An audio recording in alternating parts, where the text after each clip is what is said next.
உங்கள் எதிர்காலத்தை பாழாக்கும்படியா யாராவது சொல்லி இருக்கலாம். ஆனால் நீங்கள் ஏறெடுக்கிற ஜெபம், உங்களுக்கு ஏறெடுக்கப்படுகிற ஜெபம் நிச்சயம் உங்களை பாதுகாக்கும். நீங்க கவலைப்படாதீங்க.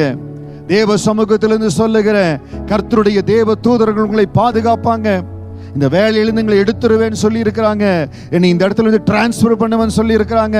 அன்பான தேவ பிள்ளையை உங்களுக்கு சொல்லுகிறேன், கர்த்தருடைய தூதன் அவர்களுக்கு பயந்தவர்களை சூழ பாளையம் இறங்கி அவர்களை விடுவிக்கிறார். இயேசுவின் நாமத்தினால சொல்லுகிறேன், கர்த்தர் அலோவ் பண்ணாத எந்த டிரான்ஸ்பரும் உங்க வேலையில வரப்போறதில்லை. கர்த்தர் அலோவ் பண்ணாத எந்த மாற்றமும் உங்க தொழில வரப்போறதில்லை. கர்த்தர் உங்களுக்கு தம்முடைய தேவ தூதர்களை அனுப்பியிருக்கார். அவர் உங்களை பாதுகாப்பார். நான் இருக்கிற இந்த பகுதியில் நான் சந்தோஷமாய் சமாதானமாய் இருக்கிற இடத்துல என்னை மாற்றுவேன்னு சொல்றாங்களே, கவலையே படாதீங்க.